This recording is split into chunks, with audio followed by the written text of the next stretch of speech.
The splintered paddle, the title of Episode 6, alludes to the historical Hawaiian Kanawai Mamalaho, law of the splintered paddle, a policy codified by Kamehameha I to safeguard civilians during times of conflict, signifying mercy and justice.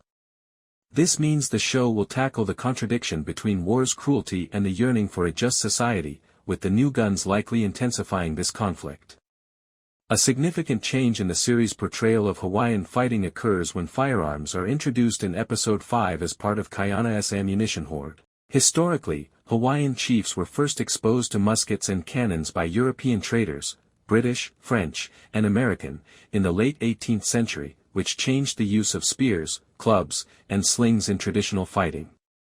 This is how Episode 6 might be shaped by the guns. Impact on strategy. The advantage of Kaʻiana is that she probably has control over the distribution and usage of these weapons because she brought the ammunition. He might insist on teaching Kamehameha's troops how to wield muskets in Episode 6, giving them a technological advantage over Keoua's forces, who might still rely on more conventional weaponry like the aichi, spears, or leiomano, shark-toothed club. Problems with logistics. During this time period, smoothbore muskets, such as the Brown Bess, were difficult to reload, inaccurate at long range, and required dry gunpowder.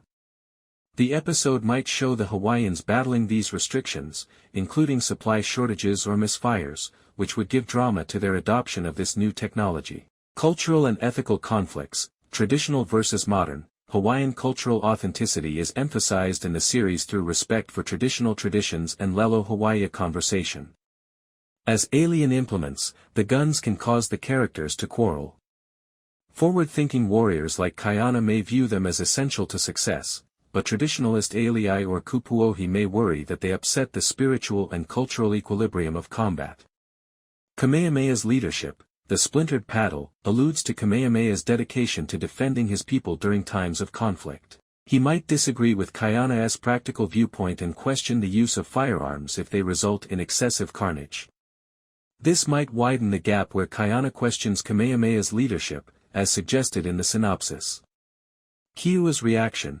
Kiwa may consider the firearms as a breach of Hawaiian customs or try to obtain his own through rival traders because he is furious over Kamehameha's role as a war god. Since he demonstrated his willingness to escalate in Episode 5 by burning Kohala supplies, Episode 6 might see him scheming to fight the guns, maybe through alliances or guerrilla warfare. Battle scenes. To emphasize the impact of firearms, which are noisier, deadlier, and more chaotic than conventional weapons, the episode may feature a battle in which guns are employed for the first time. With civilian casualties that relate to the splintered paddle motif, this might be a watershed moment that demonstrates both their strength and their cost. Personal stakes. Kaʻiana may clash with peace-seeking allies like Kupuohi due to his job as the bearer of firearms. Emotional altercations may result from her past with Kaʻiana, particularly if she holds the firearms responsible for intensifying the dispute. Foreign influence. Since the firearms most likely originated from European or American traders, Episode May 6 feature a foreign character, such as a trader like John Young, a historical figure who counseled Kamehameha, or depict the alii discussing the drawbacks of depending on foreigners, hinting at the strains of colonialism. Background information. Kamehameha I effectively employed weapons and cannons, such as the Lopaka cannons, in his wars for unification, particularly after 1790. When Kaʻiana introduces guns early in the fight, the dramatized series appears to be referencing this. Often used in volleys to breach enemy lines, muskets were more about shock effect than accuracy. In Episode 6, Hawaiian warriors may be shown modifying their traditional lua, martial arts, techniques to include weapons. The firearms also represent a larger topic, which is a recurrent theme in the Polynesian perspective of the series, the clash between Hawaiian sovereignty and international forces. Character arcs and broader themes. Jason, Kaʻiana's storyline in Episode 6 probably revolves around striking a balance between his ambition and allegiance to Kamehameha as a warrior who has adopted foreign tools. As mentioned in the summary, his skepticism of Kamehameha's peace-focused leadership may prompt him to take a risky step, possibly advocating for a preemptive strike with the guns, which could backfire if it alienates friends or escalates the conflict too soon.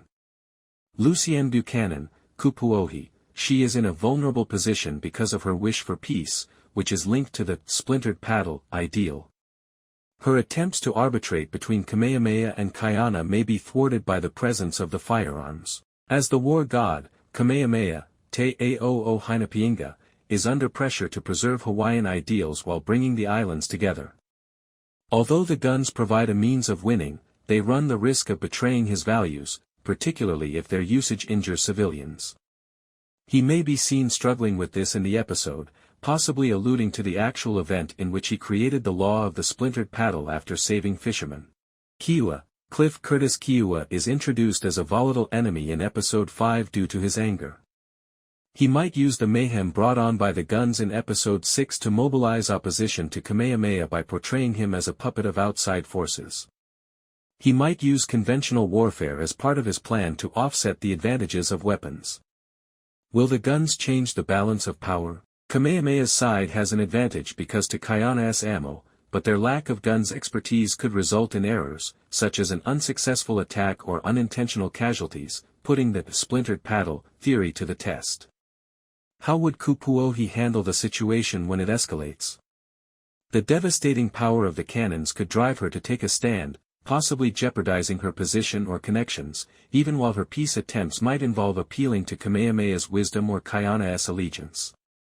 What part are foreigners going to play? A European or American character could emerge since the firearms suggest contact with traders, adding indications of colonial influence to the Hawaiian power struggle. Jason Momoa plays Kaʻiana, a warrior and alii chief, in the 9-episode historical epic Chief of War, which is set in late 18th century Hawaii and centers on Kamehameha's unification conflicts. Key narrative points were established in The Race of the Gods, Episode 5, as a result of trading with foreigners, perhaps European traders. Kaʻiana returned to Hawaii with ammunition and possibly firearms, marking the entry of Western weapons into the traditional Hawaiian military environment. To gain Kamehameha's trust, he demonstrated his physical strength and strategic acumen by winning a risky holua sled competition, a culturally significant event. When rival chief Kiwa ordered his troops to burn Kohala's food stores, tensions increased because it was a provocative gesture that could lead to open warfare.